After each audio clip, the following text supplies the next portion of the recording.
नमस्कार साथियों, live study Allahabad YouTube channel पे मैं उत्पल मणि त्रिपाठी आप सभी लोगों का स्वागत करता हूं। दोस्तों, जैसा कि आप सभी को पता है, कई दिन से इस बात की घोषणा हो चुकी थी कि आप लोगों के लिए जो है राजनीतिक सिद्धांत और जो आपके राजनीतिक चिंतक हैं उनको मैं आप लोगों के लिए कराऊंगा। तो उसकी कड़ी में जो है दोस्तों, आज पहली क्लास मैं आप लोगों के लिए लेके आ रहा हूँ। ये पूरी क्लास जो होगी आप लोगों के लिए इंट्रोडक्टरी क्लास होगी दोस्तों। इसमें हम लोग जो है अपने सिलेबस के बारे में जो है वो परिचय करेंगे अपने सिलेबस से। अपने सिलेबस को थोड़ा विस्तार में हम लोग देखेंगे दोस्तों कि सिलेबस में हमारे जो चीज़ें हमारे सिलेबस में दी हुई हैं उसमें क्या क्या चीज़ें हैं जो हमको जो है स्पष्ट रूप से हमको समझना चाहिए। क्योंकि सिलेबस जो है पूरा स्पष्ट नहीं किया जाता है, जो है आपको मुख्य मुख्य बिंदु दे दिए जाते हैं। उसके अंतर्गत कौन कौन सी चीज़ें हम लोगों को पढ़नी होती हैं ये हमें जो है वो खुद डिसाइड करना होता है। तो यदि हम सिलेबस को देखेंगे दोस्तों, और यदि अपने पिछले अनुभवों को देखें, जो पिछली परीक्षाओं में हमसे जो प्रश्न पूछे गए हैं उसके आधार पे जो है मैंने आपके सिलेबस को जो है वो थोड़ा सा एक्सप्लेन करने का प्रयास किया है कि आप लोग जो है अच्छे से अपने सिलेबस को समझ पाएँ। तो हम लोग क्लास को शुरू करें दोस्तों। कोई भी कार्य शुरू करने से पहले अपना एक रोड मैप सबके पास होना चाहिए, क्योंकि जो है दोस्तों बहुत सारी समस्याएं होती हैं क्लास को जो शुरू कर देने के बाद से। जब एक बार आप पैसा दे देते हैं और उसके बाद से जब आपको आपकी इच्छा के अनुरूप चीज़ें नहीं मिलती हैं तो आप लोग जो है उसके लिए दुखी होते हैं। तो मैं किसी को भी दुखी नहीं करना चाहता, इसीलिए सबसे पहले मैं ये क्लियर करना चाहता हूँ कि मैं किन किन चीज़ों को आपको पढ़ाऊँगा। जो चीज़ें आपको पढ़ाऊँगा उसको यहीं सिलेबस में स्पष्ट कर दे रहा हूँ। एक चीज़ पहले कहना चाहूँगा दोस्तों कि आपका जो सिलेबस है, जिसे आपके सिलेबस में नागरिक शास्त्र के रूप से के नाम से दिया गया है, या आप लोग जो है उसे राजनीति शास्त्र के रूप में जानते हैं। तो ये सिलेबस को यदि हम मुख्य रूप से देखेंगे दोस्तों, तो आपका ये सिलेबस जो है दो भागों में विभाजित आपको दिखेगा। एक भाग जो है दोस्तों आपका राजनीतिक सिद्धांत और राजनीतिक चिंतकों का है, जिसमें आपको जो है कुछ राजनीतिक अवधारणाएं पढ़नी है, और जो है अपने कुछ राजनीतिक चिंतक आपको दिए हैं। सिलेबस में आपके 11 राजनीतिक चिंतकों की बात की गई है स्पष्ट रूप से। तो एक पार्ट तो ये आपका बन जाता है। सिलेबस का दूसरा पार्ट जो होता है दोस्तों आपके भारतीय संविधान का होता है। भारतीय संविधान के सिलेबस को हम लोग जो है, यदि आपने पेपर को ध्यान से देखा हो तो भारतीय संविधान जो है आपको थोड़ा सा तुलनात्मक कंपैरेटिव पढ़ना है दोस्तों। तुलनात्मक अध्ययन करना है भारतीय संविधान का अन्य देशों के संविधान से कंपेयर करते हुए। आप जो है भारतीय संविधान को पढ़ेंगे तब आपको जो है टीजीटी में आप जो है मैक्सिमम आउटपुट आप लोग अपना ले पाएंगे। चूंकि दोस्तों भारतीय संविधान मेरा विषय नहीं है, क्योंकि इस क्लास में ये जो आप लोगों का पैकेज है इसमें मैं भारतीय संविधान और उसके तुलनात्मक अध्ययन पे बात नहीं करूंगा। हमारा जो मुख्य बिंदु है दोस्तों वो आपके राजनीतिक सिद्धांत और राजनीतिक चिंतकों का है, जो आपके सिलेबस में टीजीटी के सिलेबस में दिया हुआ है। आप लोग ध्यान रखेंगे दोस्तों, ये जो आपका सिलेबस है, ये जिसकी मैं बात कर रहा हूँ, जिस क्लास की मैं बात कर रहा हूँ, सभी लोगों को स्पष्ट कर दे रहा हूँ, केवल और केवल जो है दोस्तों ये आपके टीजीटी के लिए है। तो जो लोग टीजीटी की परीक्षा की तैयारी कर रहे होंगे सिर्फ वो लोग जो है उनके लिए ये हमारी क्लास है, पीजीटी की क्लास नहीं है। क्योंकि पीजीटी की क्लास में आपके राजनीतिक सिद्धांत और चिंतकों के बाद से भी बहुत सारी चीजें हैं। आपका लोक प्रशासन है, आपका अंतर्राष्ट्रीय संबंध है। तो अभी उसके लिए वायदा नहीं कर रहा हूं, लेकिन यदि संभव हो पाएगा तो आपको जो है आपके लिए अंतर्राष्ट्रीय संबंध और जो है आपके लोक प्रशासन को भी कवर करूंगा। लेकिन फिलहाल के लिए जो है दोस्तों आपका ये जो पूरा सिलेबस है ये सिर्फ और सिर्फ टीजीटी के लिए है। टीजीटी में आपको जो है मुख्य रूप से राजनीतिक सिद्धांत और चिंतकों को पढ़ना है। अब इस राजनीतिक सिद्धांत और चिंतकों में है आपके सिलेबस में सारी चीजें लिखी हुई हैं कि क्या क्या चीजें पढ़नी है। थोड़ा सा उस सिलेबस को हम लोग खोलने का प्रयास करेंगे दोस्तों, और खोल के देखेंगे कि आपके सिलेबस में जो है वो क्या है। उसके लिए जो है मैंने थोड़ा सा आपके सिलेबस को एक्सप्लेन करूंगा मैं यहाँ पे। और मैं इस क्लास को लेने का या इस वीडियो को बनाने का एकमात्र जो मेरा उद्देश्य है वो ये है कि मैं आपको जो है पूरा क्लियर कर दूं, एक एक पॉइंट क्लियर कर दूं दोस्तों, कि मैं इसमें आप लोगों के लिए क्या क्या चीज़ें मैं पढ़ाऊंगा आप लोगों को। आपको बाद में निराशा ना हो कि जो है ये चीज़ मैंने नहीं पढ़ाया और ये चीज़ जो है आपने उम्मीद कर रखा था। तो दोस्तों ऐसा नहीं होना चाहिए। जो चीज़ें हैं जो आपके सिलेबस में, जो आपके राजनीतिक सिद्धांत और राजनीतिक चिंतक का जो भाग है उसमें जो भी चीज़ें हैं उसमें से एक भी चीज़ नहीं छोड़ूंगा। लेकिन इसमें जो है दोस्तों भारतीय संविधान और तुलनात्मक अध्ययन जो इसका है उसको मैं टच नहीं करूंगा। ये पैकेज जो है सिर्फ और सिर्फ आपके जो है राजनीतिक सिद्धांत और आपके राजनीतिक चिंतकों से संबंधित है। तो इसके सिलेबस को यदि हम लोग देखते हैं दोस्तों, तो सबसे पहले जो है हम लोग देखेंगे अपने सिलेबस को। तो सिलेबस को यदि हम लोग देखते हैं तो सबसे पहले जो आपका सिलेबस लिखा हुआ है दोस्तों वो लिखा हुआ है आपके सिलेबस में। जो पहली चीज लिखी है वो आपकी यहाँ पे थोड़ा सा आप लोगों को दिख नहीं रहा होगा, इसलिए मैं थोड़ा सा नीचे लिखने का प्रयास कर रहा हूँ। सबसे पहले आपके लिए जो सिलेबस में लिखा गया है दोस्तों वो आपका लिखा गया है राजनीति शास्त्र।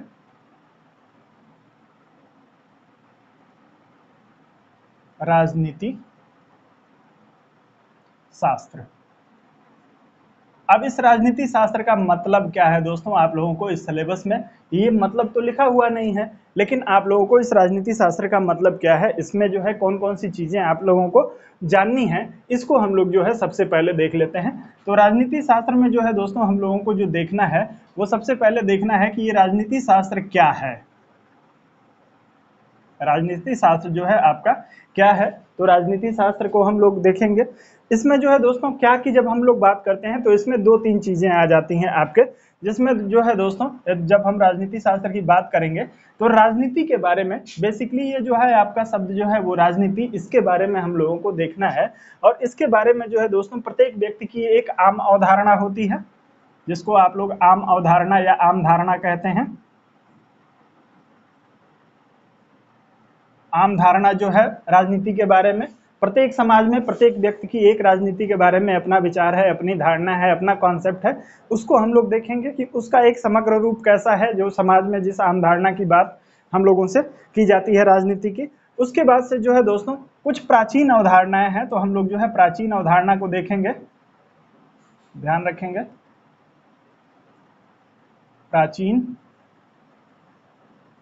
प्राचीन धारणा को देखेंगे कि प्राचीन धारणा जो है वो राजनीति की क्या है। मतलब जो है हमारे प्राचीन कुछ चिंतक हैं, चिंतकों के आधार पर देखेंगे। ये तो हम जो है वो सामान्य समाज के आधार पर देखेंगे, सामान्य समाज के आधार पर इसको हम लोग देखेंगे, लेकिन इसको जो है दोस्तों अपने चिंतकों के आधार पर देखेंगे। ये जो हमारे सिलेबस में जो चिंतक हैं उसमें प्राचीन चिंतकों के अनुसार जो है वो आपका राजनीति क्या है उसको देखेंगे। और उसके बाद से जो है दोस्तों तीसरी चीज आती है इसमें आधुनिक चिंतन, आधुनिक अवधारणा। तो इसमें जो है हम आधुनिक अवधारणा देखेंगे, जिसमें जो है हमारे आधुनिक विचारक जो है, राजनीतिक विचारक, उन्होंने जो है वो राजनीति शास्त्र को या राजनीति को जो है वो क्या बताया है। उसके बाद से दूसरी जो इसमें चीज आती है दोस्तों वो आपकी आती है इसका विषय क्षेत्र, इसका विषय क्षेत्र। तो हम लोग जो है इसका विषय क्षेत्र भी देखेंगे। इसके विषय क्षेत्र में जो है दोस्तों इसको हम लोग जो है बेसिकली अध्ययन विषय के रूप में इसको हम लोग देखेंगे, चूंकि हमारे सिलेबस का जो डिमांड है उसके अनुसार हम लोग देखेंगे। तो इसको जो है हम लोग अध्ययन विषय के रूप में,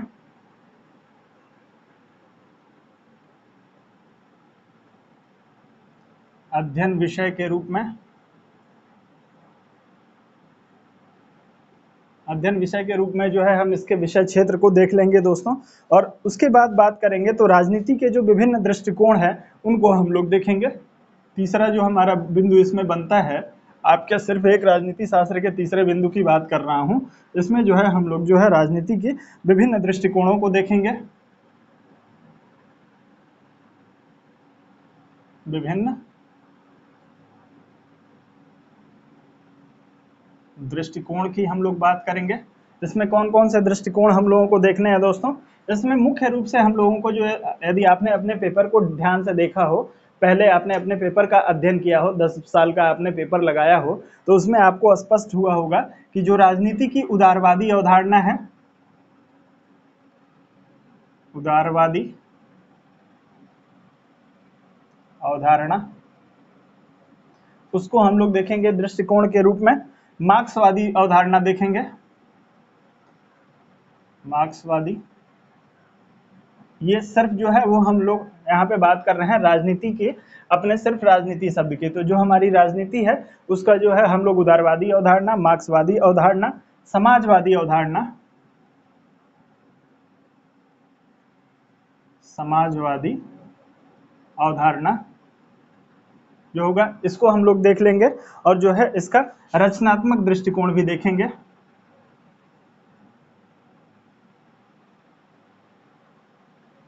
या रचनात्मक अवधारणा जो है आपके राजनीति के बारे में जो रचनात्मक कॉन्सेप्ट है उसको हम लोग देखेंगे। उसके बाद से जो है दोस्तों इसमें जो आपका बच जाता है वो आपका एक बचता है, यदि इसी पे यहीं ऊपर मैं लिख दूं दोस्तों, तो इसमें जो आपका आएगा वो राजनीति शास्त्र का स्वरूप और इसका महत्व आएगा। तो इसमें हम लोग जो है इसका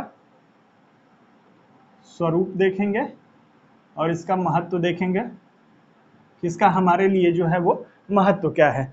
इस चीज़ को जैसे हम लोग क्लियर कर लेंगे दोस्तों, तो इसमें जो है स्वरूप और महत्व में जो है बहुत सारी चीजें हैं दोस्तों। उसके राजनीति के प्रारंभ से लेके हम लोग उसको देखेंगे कि राजनीति शास्त्र का प्रारंभ जो है वो किस प्रकार से होता है, और उसके बाद जो है उसका महत्व देखेंगे जब वो विकास के क्रम में आगे हम लोग जब बढ़ेंगे। तो उसके बाद से जो है आपके जब इसमें मैं जो है वो अध्ययन विषय के रूप में मैंने आपको यहाँ पे लिखा है, तो जब अध्ययन विषय के रूप में इसका अध्ययन हम लोग करेंगे दोस्तों, तो इसमें जो है 2 भाग बनते हैं आपके। जो 2 भाग बनते हैं उसमें जो है हम लोग एक परंपरागत पद्धति की बात करते हैं, परंपरागत, और दूसरी पद्धति जो है दोस्तों आपकी जो है वो आधुनिक पद्धति है।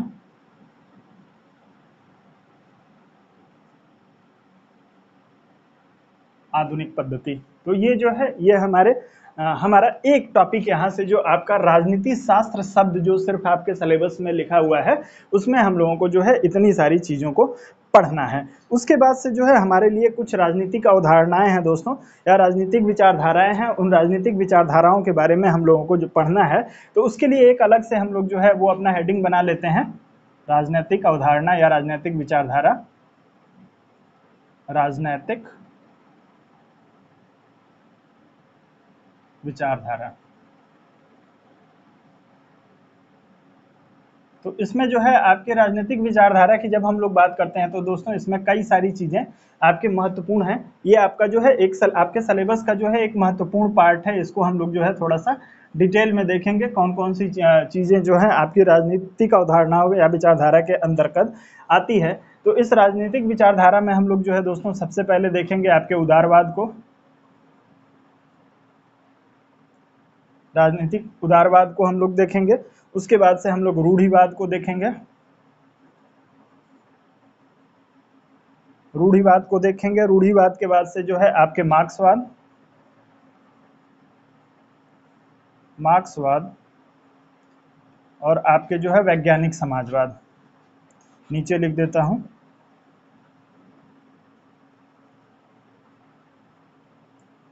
वैज्ञानिक समाजवाद। ये सारी चीजें आपके स्पष्ट रूप से आपके सिलेबस में नहीं लिखी हुई हैं दोस्तों। उसके बाद से इसका जो आगे जब हम लोग इसमें बढ़ेंगे, तो इसमें हम लोग समाजवाद को देखेंगे। ये जो है सारे वाद हैं जो हम लोगों को देखने हैं दोस्तों। उसके बाद अराजकतावाद,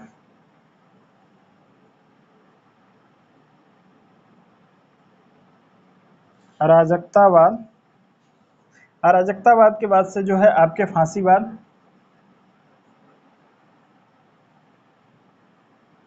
और गांधीवाद।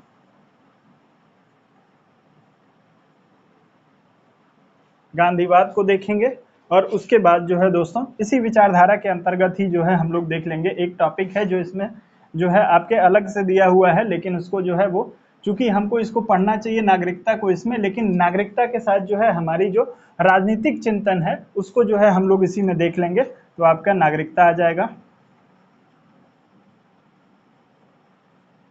नागरिकता को जो है हम लोग इसी में देख लेंगे। तो दोस्तों ये आपका जो है सिर्फ अभी तक 2 टॉपिक हुआ है। एक राजनीति, जिसमें हम लोग देखेंगे राजनीति क्या है, उसका विषय क्षेत्र क्या है, और उसके विभिन्न दृष्टिकोण देखेंगे कि किस दृष्टिकोण के आधार पे, अर्थात उदारवादी अवधारणा के आधार पर राजनीति क्या है, मार्क्सवादी अवधारणा के आधार पर राजनीति क्या है, समाजवादी अवधारणा के आधार पर राजनीति क्या है, और रचनात्मक अवधारणा के आधार पर जो है हमारी राजनीति क्या है। जो है अध्ययन विषय के रूप में आप जो है इसके परंपरागत अध्ययन विधि को देखेंगे, और आधुनिक अध्ययन विधि के रूप में जो है हम लोग इसको आधुनिक सब्जेक्ट के रूप में इसको हम लोग देखेंगे। साथ में मैंने बात किया था राजनीति की, जब हम लोग बात करेंगे तो राजनीति की जो है वो आम अवधारणा जनमानस के बीच में क्या है उसको देखेंगे, प्राचीन अवधारणा क्या है और जो है आधुनिक अवधारणा क्या है।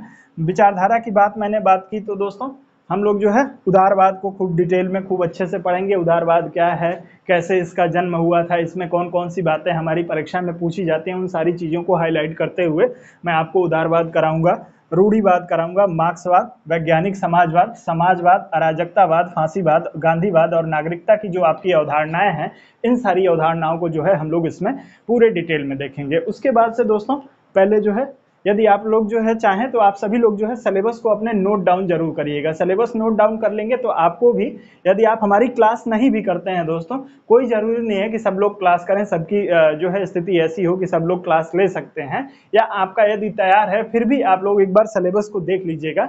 जब ऐसे सिलेबस को एक्सप्लेन करके आप लोग देखेंगे तब आपको पता चलेगा कि हमने क्या क्या चीज़ें पढ़ रखी हैं, क्या क्या चीज़ें जो है छोड़ रखी हैं। और कोई भी परीक्षा की तैयारी आप कर रहे हो दोस्तों, तो सबसे पहला जो आपका काम होना चाहिए वो आपके सिलेबस पे आपकी जो है वो सबसे अच्छी समझ होनी चाहिए। यदि आप अपने सिलेबस को अच्छे से समझ रहे हैं, अपने सिलेबस को जो है एक्सप्लेन कर पा रहे हैं और उसको आपने तोड़ लिया है कि इसमें क्या क्या चीज़ें हमसे पूछी जाती हैं, तभी आप उसकी तैयारी करिए। जैसे आप सभी को पता है दोस्तों, युद्ध में तैयारी करने से पहले आपके पास जो है वो सारी युद्ध की रणनीति आपके पास होनी चाहिए कि मुझे कौन सा हथियार लेके जाना है, कब कौन सी परिस्थिति बन सकती है, आप ये नहीं जानते हैं। तो उसके लिए जो है सारी तैयारी पहले से होनी चाहिए, आपका कॉन्सेप्ट जो है वो पूरा क्लियर होना चाहिए।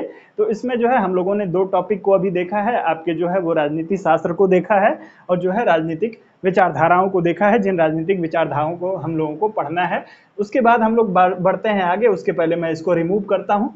आप लोग नोट करते रहिएगा दोस्तों, नोट कर लेंगे तो आपके जो है बहुत काम आएगा। ये बहुत ही कम लोग आपको जो है सिलेबस को अच्छे से एक्सप्लेन करके आपको समझाएंगे कि आपके सिलेबस में क्या क्या चीज़ें आपको जो है वो पढ़नी है। तो हम लोग जो है इसको पहले रिमूव कर लेते हैं और फिर जो है आगे के टॉपिक की बात करते हैं कि अब आगे जो है इसमें जब इन दो टॉपिक को हम लोगों ने देख लिया तो हमारा तीसरा टॉपिक जो है हमारे सिलेबस के अनुसार हमारा क्या है। तो अब जो है दोस्तों, जब हम इस राजनीति की बात कर लेते हैं और कुछ विचारधाराओं की बात कर लेते हैं, तब हम लोग आते हैं दोस्तों आपके राज्य की संकल्पना पे। तो हमारा जो अगला टॉपिक बनता है वो हमारा बनता है राज्य की संकल्पना। राज्य की संकल्पना। अब इस जब राज्य की संकल्पना जो है दोस्तों सिलेबस में हमारे जो है वो लिख दिया गया है। यहाँ पे आपको दिखाई नहीं दे रहा होगा, एक बार इसको मैं रिमूव करके थोड़ा सा नीचे लिखता हूँ कि आपको जो है स्पष्ट दिखाई दे। यहाँ से दिख रहा है आप लोगों को राज्य की संकल्पना। जब हम राज्य की संकल्पना की बात करते हैं दोस्तों, तो इसको जो है हम लोग 4 भाग में इसको भी हम लोग बांट लेंगे। इसमें कौन कौन सी राज्य की संकल्पना में हमको जो है वो कौन कौन सी चीजें पढ़नी है। तो सबसे पहले जो हम लोग इसमें देखेंगे वो आपके राज्य के स्वरूप को देखेंगे, क्योंकि राजनीति का प्रमुख विषय जो है वो राज्य है। राज्य का स्वरूप, राज्य के स्वरूप को देखेंगे हम लोग इसमें दोस्तों, और जो है उसके बाद राज्य का संबंध देखेंगे, राज्य का संबंध। साथ में दोस्तों हम लोग इसमें जो है देखेंगे आधुनिक राष्ट्र राज्य का जो उदय है, आधुनिक राष्ट्र राज्य का उदय।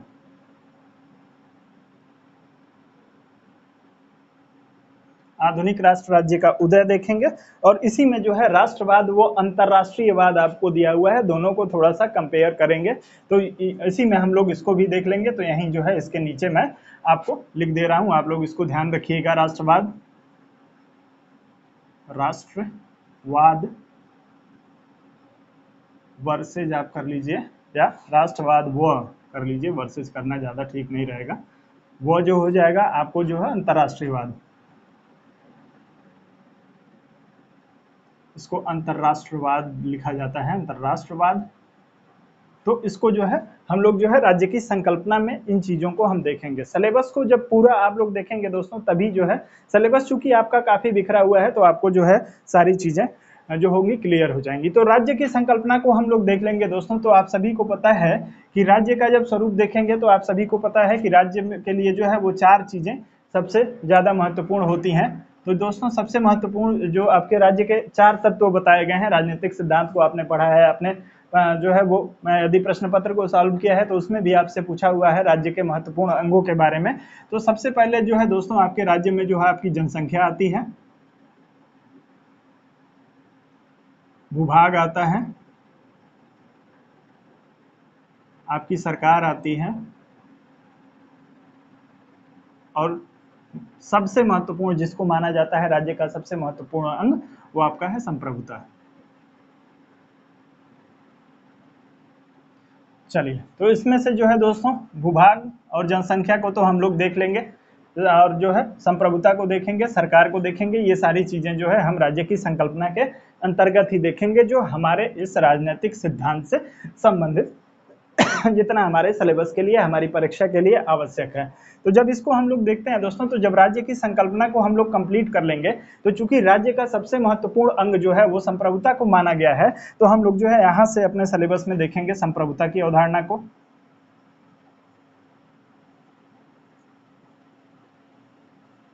संप्रभुता की अवधारणा। अब संप्रभुता की अवधारणा में हम लोगों को किन किन चीजों को देखना है, इसको जो है हम लोग स्पष्ट कर लेते हैं। इसमें सबसे पहले आपको जो है दोस्तों देख लेना है कि जो है ये संप्रभुता है क्या, ये संप्रभुता क्या है, इसका जन्म कहाँ से और कैसे होता है। तो जो है इसके जन्म को देख लेंगे। संप्रभुता के जो है वो विभिन्न सिद्धांत देखेंगे।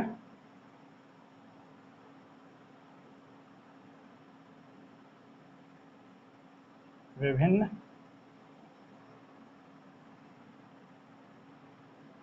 अवधारणा,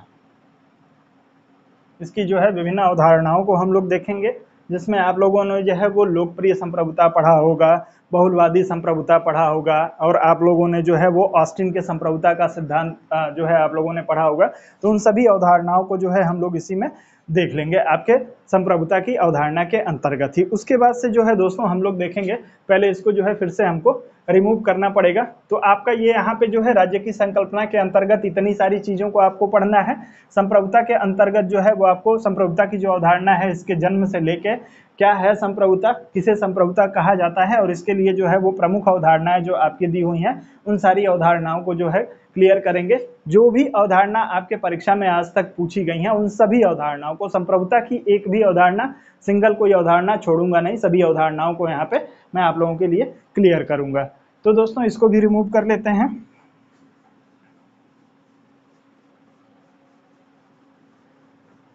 सिलेबस को एक्सप्लेन करना दोस्तों बहुत ही जरूरी होता है। यदि सिलेबस को एक एक पॉइंट को आप सिलेबस के समझ रहे हैं, तभी जो है आप लोग जो है अच्छे से अपनी तैयारी कर पाए। तो हम लोगों ने जो है संप्रभुता के सिद्धांत को देख लिया, संप्रभुता की अवधारणा को देख लिया। तो अब जो है हम लोग फिर से देखेंगे, जब संप्रभुता देख लिया तो राज्य की उत्पत्ति, अगला टॉपिक जो आपका है वो राज्य की उत्पत्ति है। तो दोस्तों यहाँ पे जो है माफ करिएगा, राज्य की उत्पत्ति नहीं, पहले हम लोग उत्पत्ति नहीं देखेंगे, पहले राज्य की प्रकृति देखेंगे।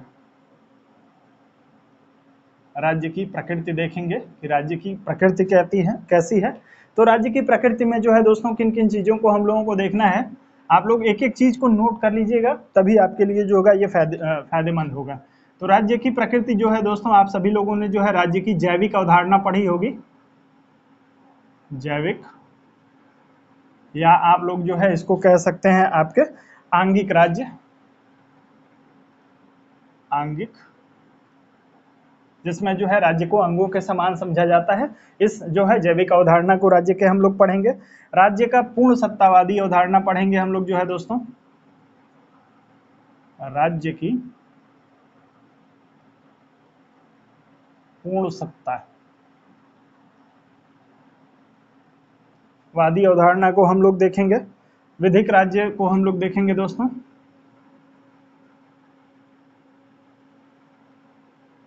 विधिक राज्य। विधिक राज्य के बाद से दोस्तों हम लोग देखेंगे यांत्रिक राज्य,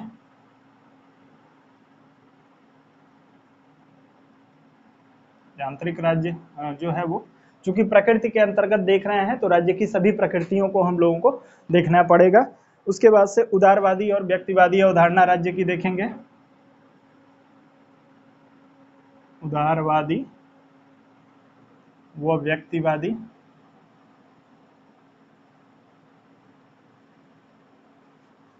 चलिए, ये सभी जो है आंगिक राज्य है, इसके आगे राज्य जोड़ लीजिए,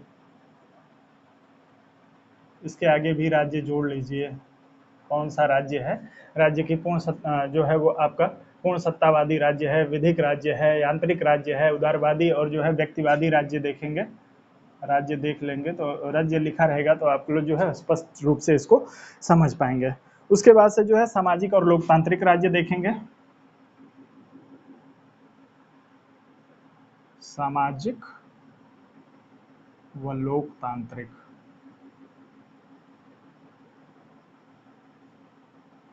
राज्य। उसके बाद से दोस्तों आप लोगों का जो है 9 उदारवादी राज्य देखेंगे हम लोग। 9 उदारवादी राज्य। 9 उदारवादी राज्य के बाद से हम लोग जो है मार्क्सवादी राज्य देखेंगे।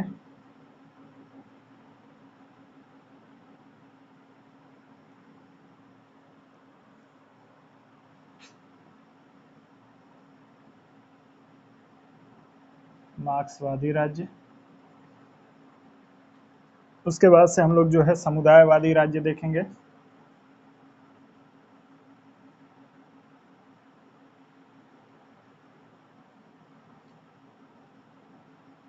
समुदायवादी राज्य के बाद से हम लोग जो है औपनिवेशिक राज्य देखेंगे।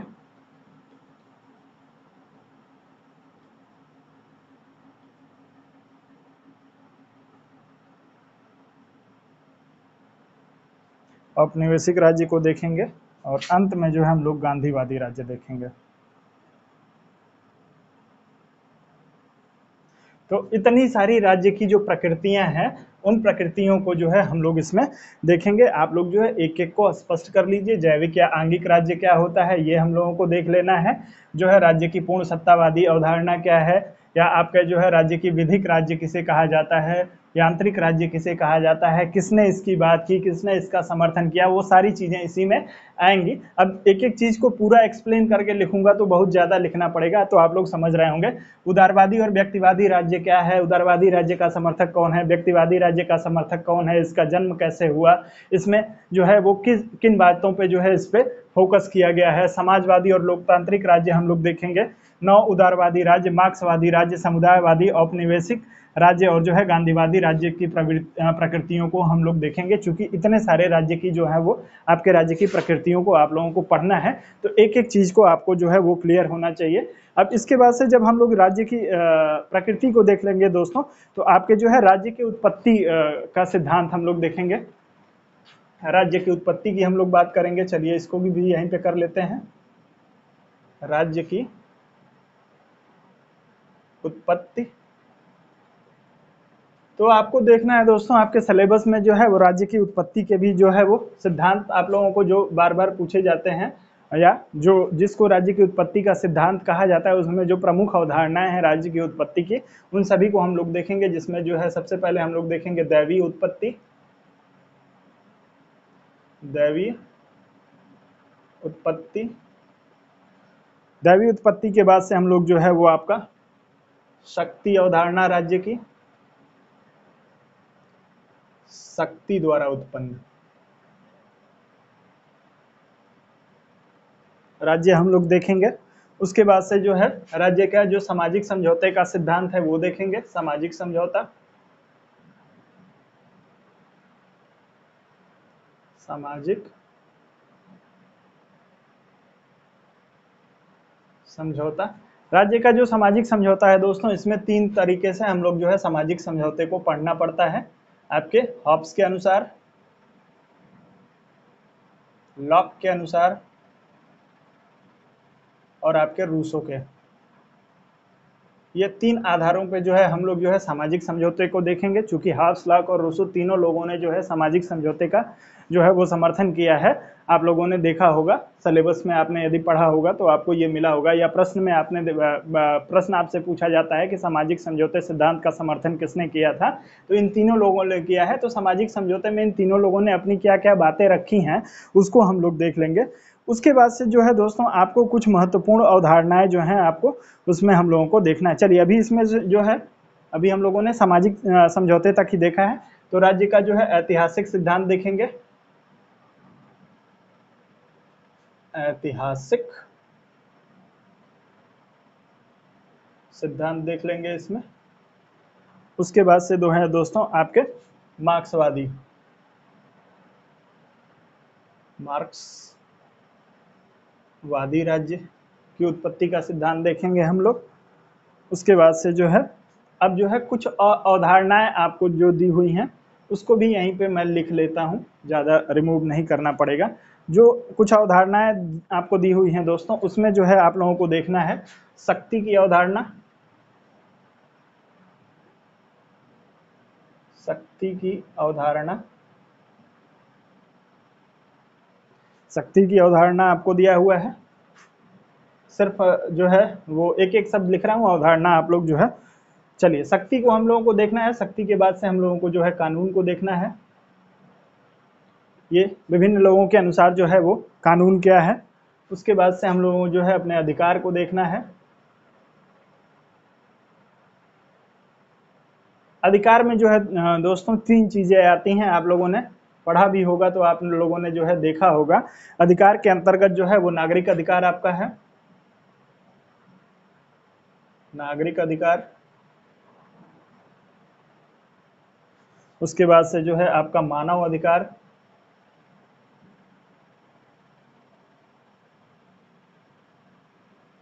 मानव अधिकार को देखेंगे। और जो है तीसरा आपका संपत्ति, संपत्ति के अधिकार को हम लोग इसमें देख लेंगे।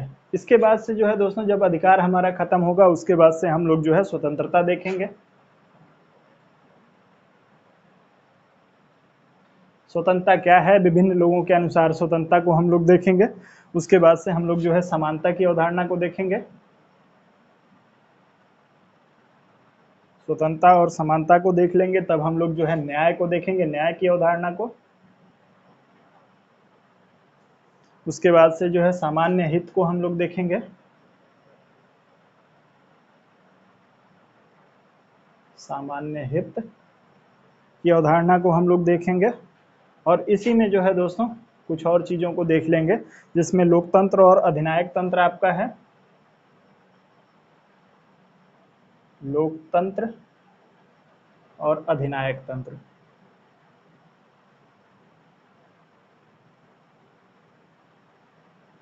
अधिनायक तंत्र को हम लोग देखेंगे। इसी में जो है दोस्तों आपकी नागरिकता भी आती है, नागरिकता की अवधारणा को भी हम लोग देख लेंगे।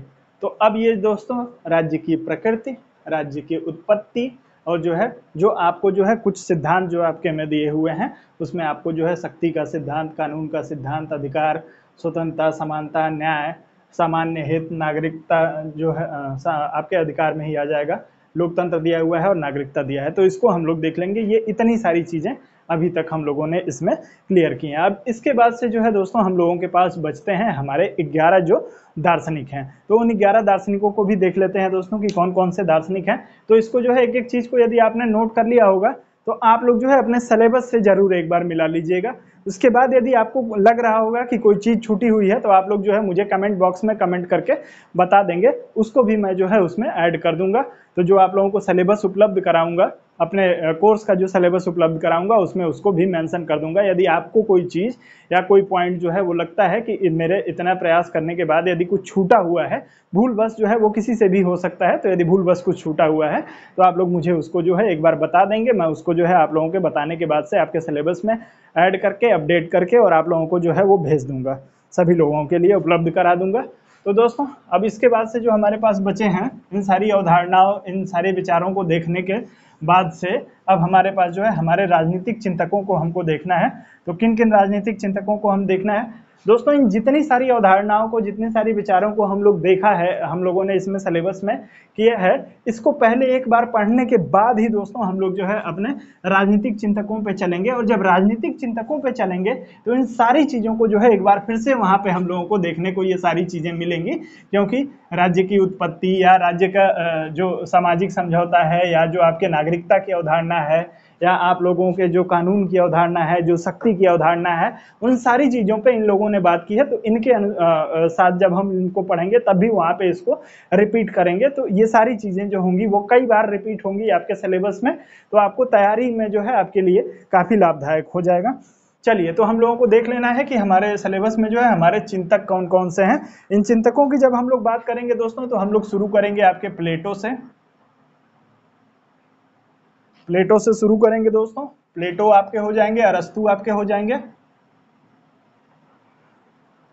आपके हॉब्स हो जाएंगे, लॉक और रूसो। इसके बाद से जो है दोस्तों हम लोग देखेंगे आपके बेंथम को देख लेंगे और आपके जेएस मिल को। जेएस मिल आपके सिलेबस में ये लोग दिए हुए हैं। और जो है कार्ल मार्क्स को देखेंगे, कार्ल मार्क्स को भी हम लोग देख लेंगे। और उसके बाद से जो है दोस्तों आप लोगों को देखना है, हम लोगों को भारतीय चिंतकों में आपको देखना है मनु को, कौटिल्य को,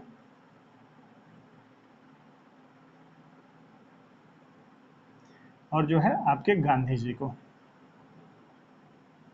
तो आपके कुल जो इसमें जो है चिंतक हुए आपके 1 2 3 4 5 6 7 8 9 10 और 11। इन 11 चिंतकों को हम लोगों को है पूरे डिटेल में देखना है। तो ये जो है आपके जो आपका राजनीतिक सिद्धांत है और जो आपकी राजनीतिक चिंतन है उसका जो है ये पूरा डिटेल सिलेबस है। यदि इसके बाद भी आपको अब कुछ इसमें लगता है, आप लोग एक बार सिलेबस को इतना लिखने के बाद से एक बार पढ़ लीजिएगा, सिलेबस को अच्छे से समझ लीजिएगा कि मैंने कब क्या कहाँ पे कैसे लिखा है। अब इसमें जो है दोस्तों इस सिलेबस के लिखने के बाद भी बहुत सारी चीज़ें इस सिलेबस के अंतर्गत हमारे आती हैं। चूँकि जब हम लोग जो है मान लीजिए किसी को पढ़ रहे हैं, प्लेटो को पढ़ रहे हैं या अरस्तु को पढ़ रहे हैं, तो उसमें जो है वो बहुत सारे चिंतक आते हैं जो लोग इनका समर्थन करेंगे, कुछ लोग इनका विरोध करेंगे। तो वहीं पे जो है उनसे संबंधित जो कुछ सिद्धांत है उसको जो है हम लोग शार्ट में देख लेंगे कि जी ये फला व्यक्ति यदि इनका विरोध कर रहे हैं तो इन्होंने जो है क्या कहा था। तो उसको जो है आलोचनात्मक तरीके से जब हम इन लोगों का परीक्षण करेंगे तो वो भी देखेंगे, उनकी अवधारणाओं को हम लोग नोट कर लेंगे। आपसे जो है पूछा जाता है तो इसमें बहुत सारी चीज़ें अभी भी अंडरस्टूड हैं, उन सभी चीज़ों को जो है अभी से एक्सप्लेन कर पाना संभव नहीं है।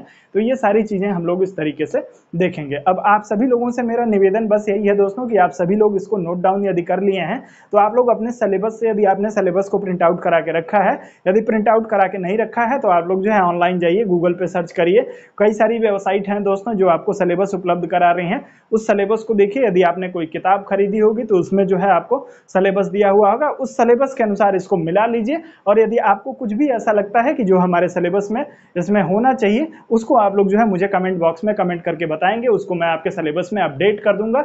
और ये सिलेबस आप लोगों को जो है वो सारी चीज़ें जो भी आप लोग उसमें कहेंगे, आपके राजनीतिक सिद्धांत और चिंतकों में दोस्तों जो भी आपके सिलेबस में टीजीटी के सिलेबस में होगा, यदि इसके बाद भी यदि कुछ छूटा है आप लोग कहेंगे तो उसको मैं कराऊंगा। ये मेरी जिम्मेदारी है, ये मेरा वायदा है।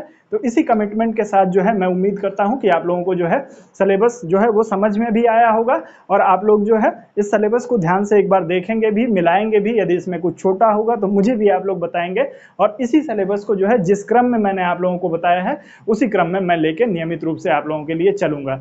तो आप लोग जो है दोस्तों इस क्लास को आप लोग सभी लोगों ने देखा होगा, तो आप लोग जो है कमेंट करके मुझे जरूर बताइएगा कि आपको जो है सिलेबस कैसा लगा। आपको अपने सिलेबस में कुछ जो है वो कुछ चीज़ें जो आपके दिमाग में कन्फ्यूजन थी वो कन्फ्यूजन जो है आपके दिमाग से निकला या नहीं लगा, आप निकला, सिलेबस को लेके आपका कॉन्सेप्ट क्लियर हुआ कि नहीं हुआ, क्या आपको पढ़ना है क्या नहीं पढ़ना है। इस चीज़ का जो है इस चीज़ की जानकारी बहुत ही आवश्यक होती है परीक्षा की तैयारी से पहले। तो उम्मीद करता हूँ कि आप सभी को जो है मेरा प्रयास जो है वो अच्छा लगा होगा। आप लोग अपना फीडबैक जरूर देंगे दोस्तों, आपके फीडबैक के अनुसार ही जो है अपने कार्य को मैं आगे करूंगा। यदि आपके पास कोई वैल्यूएबल सुझाव है तो वो सुझाव भी आप लोग मुझे जरूर प्रेषित करेंगे। आपके सुझाव पे जो है वो गहन चिंतन करूंगा, मनन करूंगा, मंथन करूंगा और उसमें जो है अपने अंदर जो है यदि वो बदलाव ले आना होगा तो आप लोगों के लिए जो है वो भी ले आऊंगा। दोस्तों कोई भी व्यक्ति जो है वो कंप्लीट नहीं हो सकता है, लेकिन यदि उसको जो है वो समय समय पे उसको ध्यान दिलाया जाए तो जो है वो व्यक्ति जो है वो अपने आप में जो है वो सुधार भी कर सकता है। तो उसी तरीके से आपको आप लोग जो है चीज़ों को देखिए ध्यान से।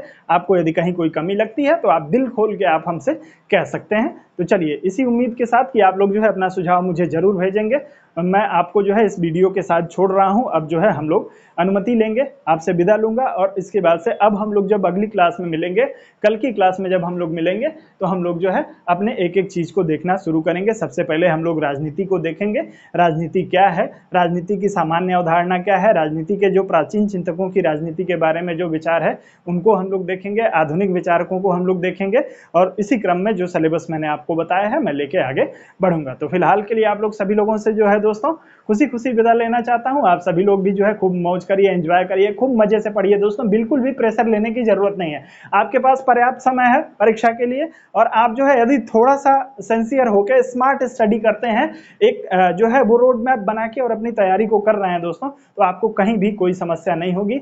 आप जो है अपने सिलेक्शन के एकदम नजदीक हैं, आपका सिलेक्शन फाइनल रूप से अवश्य होगा। लेकिन लापरवाही की गुंजाइश नहीं है दोस्तों, लापरवाही बिल्कुल भी नहीं करना है। एक दिन की भी लापरवाही आपके लिए जो होगी वो घातक हो सकती है। कोई चीज नहीं आता है, कोई चीज नहीं समझ में आता है, तो आप जो है किसी से भी संपर्क करके और उसको समझ लीजिए, पढ़ लीजिए, जैसे आप जो है आपके लिए उचित हो। और दोस्तों एक चीज सबसे महत्वपूर्ण मैं आप लोगों को बताना भूल गया, बहुत सारे लोगों का फोन आ रहा था इसके लिए बार बार, जो ये आपके राजनीतिक सिद्धांत और राजनीतिक चिंतक की क्लास जो पूरा सिलेबस मैंने आपको बताया है, इस पूरे सिलेबस के लिए शुल्क जो निर्धारित किया गया है दोस्तों, वो आपके लिए निर्धारित किया गया है 1499 रुपए।